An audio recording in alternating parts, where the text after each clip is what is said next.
So mga sangkay, may mga dokumento daw po na nakita doon sa bahay nila Mima ang ngayon mga sangkay tinitingnan dahil ito daw po mga documents na ito nakalagay po doon kung sino po ang mga pinautang.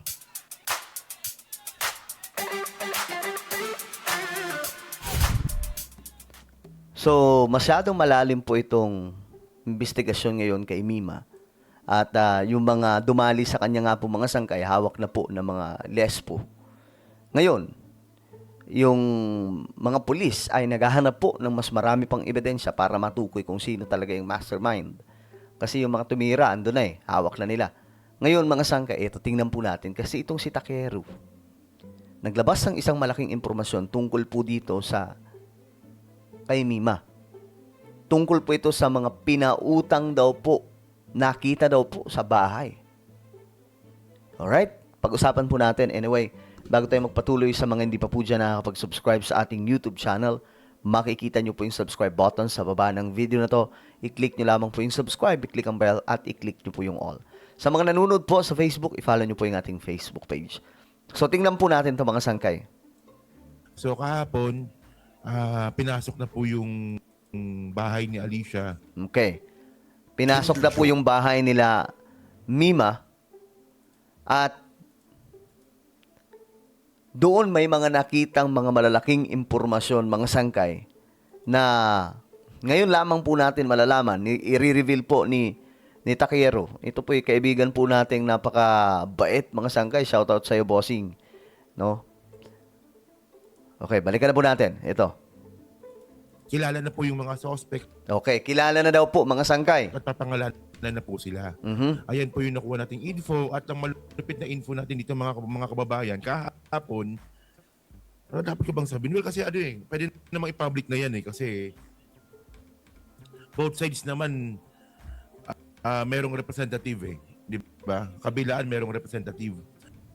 So kahapon, pinasok na po yung bahay ni Alicia at nahati na po yung mga gamit. Mhm.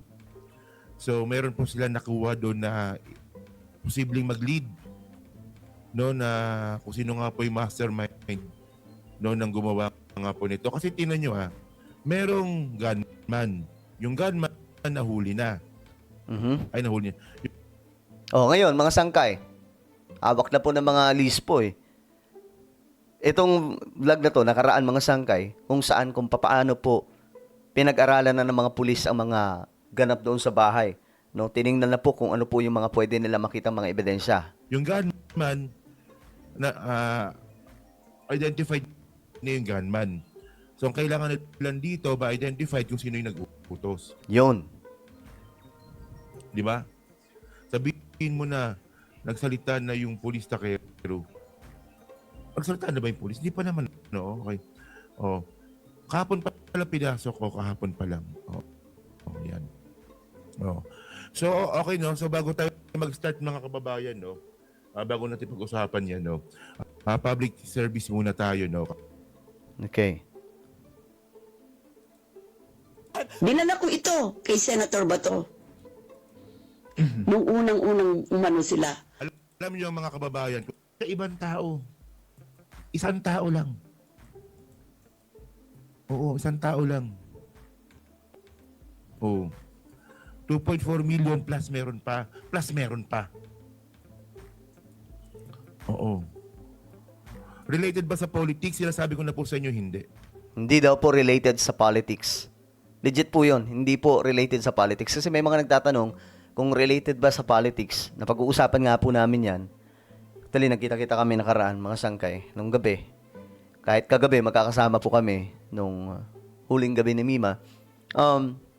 Napag-uusapan po namin na hindi nga po talaga sa politics. Hindi po, malayo yun. Kaya yung mga gumagawa ng issue dyan, na related daw po sa politika, hindi po, mga sangkay. Hindi po ito related sa politics, kaya hindi kami kinakabahan about politics. No? Pero syempre, mas kinakabahan kami kasi ito, sabi nga po ng PNP, sindikato nga raw po ito. Mhm. Di ba? Okay. So, ayun, mga sangkay, nabanggit na po ni Takeru. Hindi ko po yung binabanggit sa mga vlog ko kasi iniisip ko, baka bawal. Baka bawal pang banggitin. 'Di ba? Alam niyo naman, ayaw po natin pangunahan yung mga lispo kung ano po ang kanilang ginagawa. Yung jowang bakla, hanggang ngayon nagtutulog-tulugan pa rin. Yung jowa po yun ni Mima. Yung jowang bakla nagtutulog-tulugan pa rin, no? Yung tama ng jowa kasi, ito yung balita doon, no? Hindi naman naabot ng 10 milyon, hindi naman naabot, no? Yung jowang bakla, may tama sa hita, may tama sa balikat, may tama sa tiyan. Sa tiyan daw meron, at ito naman daw yung liver. Mhm. So, dun daw po yung fatal. Oo. So, yan. So, meron na lang akong 12 minutes, no? Hello yan, hello. Baka hindi, mahirap po magising yung nagtutulog-tulog. Kasi ano daw po talaga, mga sangkay, business related. No? Sabihin na po natin, ayaw po natin. Nakaraan mga sangkay, umiiwas po akong magsalita talaga ng medyo direkta. Pero since nilalabas na po ng mga tropa po natin, ano daw po talaga, business related po yung dahilan, no?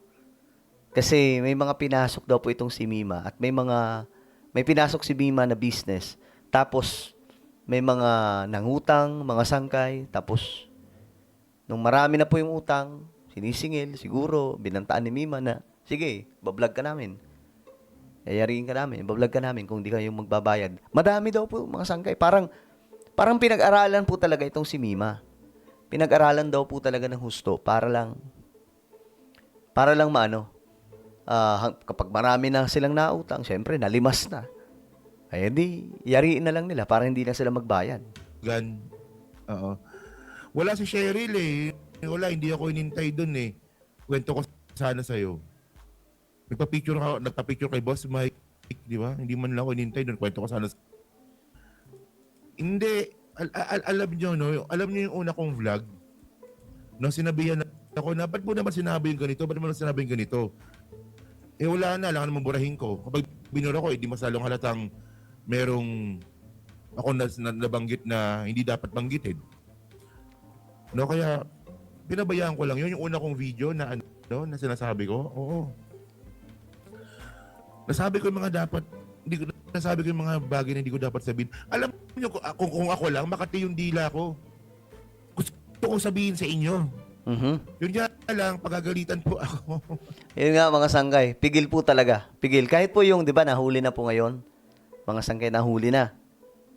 Bago po yun nahuli, alam na po namin na pinapaikot na lamang po ng mga lispo yung dalawang yumari. Hindi lang po namin masabi ng diretsa kasi nag-iingat kami na hindi po mapangunahan yung mga lispo na nag-iimbestiga at nagsusurveillance.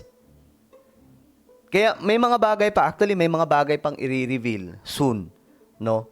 At malalaman nyo na lamang po yan, mga sangkay. Hindi na ako pagkakatiwalaan. Alam nyo, no, sa mundo ng pagbablog, mga kababayan, sa amin po kasi, yung pinaka-importante sa amin yung source. Correct. No?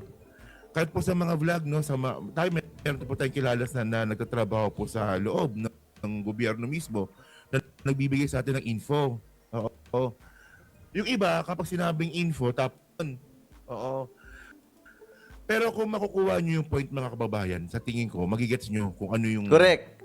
Eh, ako, nagbibigay po ako ng konting point, no, na sana, yung konting mga sangkay, clue, kung ano po yung, ano ba talaga, saan pinanggagalingan nitong nangyari kay Mima. Kayo na lang bahala kayo na lang bahala mga sangkay, katulad nito, dokumento ng pinautang. So, dapat gets nyo na yan kung ano meron mga sangkay. Bakit po, kung marunong kayong mag-analyze, alam nyo na dapat kung anong reason ba't pinatumba si Mima. Nangyari talaga kay Alicia. Di ba? Di ba? Ayan, si Chris Ulo, di ba? Si Chris Ulo nga, hindi nag-isplok to. Siya yung mahusay. Alam niya, pero hindi nag-isplok. Di ba? Wala naman sinasabi yung ibang vloggers, hindi nga daw related sa politics. Oo. And then yung mga kasama natin, hindi talaga magbabanggit about politics yun kasi alam nila. Pero may iba kasing mga sausaw, no? May ibang sumasawsaw na, ay, Iglesia ni Cristo. Oh, 'di ba? May mga ganun po, gumagawa po ng kwento ng ganyan. Kaya maririnig nyo sa amin, malayo po sa politika. Hindi po mga sangkay. Yan. Ay, yung boyfriend kasi, Iglesia ni Cristo, sabi ni Mima. So, ang nagpatira kay Mima, Iglesia ni Cristo. Hindi po totoo 'yon, mga sangkay. No, wala po kami mismo. Na ano na lang kami minsan nababad trip na lang kami kasi may mga gumagawa ng kwento na ganyan. At hindi naman totoo. Malayo, guys, nag-uusap kami. Iba po talaga. Malalim po ito, mga sangkay. Ngayon, lalabas at lalabas po ang mas marami pang katotohanan dyan kasi nakuha na po yung dalawa. Yung mga tumira. So, yan po yung dapat abangan natin. Pero yun na nga po, mga dokumento daw po ng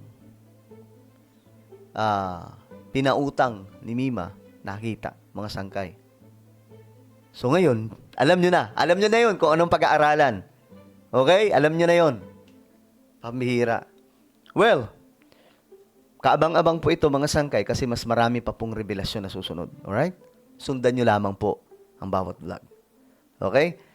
So, ano po ang inyong opinion? Comment down below. Meron tayong YouTube channel. Ito po yung Sangkay Revelation. Hanapin nyo po ito ngayon sa YouTube. Kapag nakita nyo na, i-click nyo po yung subscribe, i-click ang bell, at i-click nyo po yung all. Ako na po yung magpapaalam. Mag-iingat pong lahat. God bless everyone.